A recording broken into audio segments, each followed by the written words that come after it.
మీ అందరికీ శాపం నుండి తొందరగా విముక్తి కలుగుతుంది.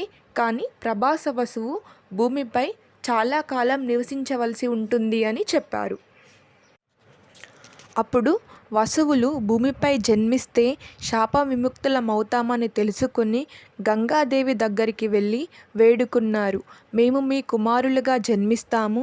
దయచేసి మా జన్మ వెంటనే మమ్మల్ని శాపం నుండి విముక్తులను చేసి స్వర్గానికి చేర్చండి అని ప్రార్థించారు.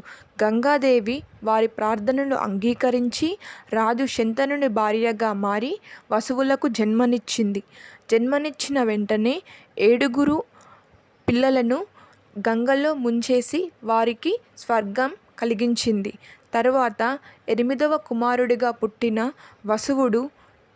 వసువుడే భీష్ముడిగా దేవవ్రతుడిగా భూమిపై చాలా కాలం నివసించాడు.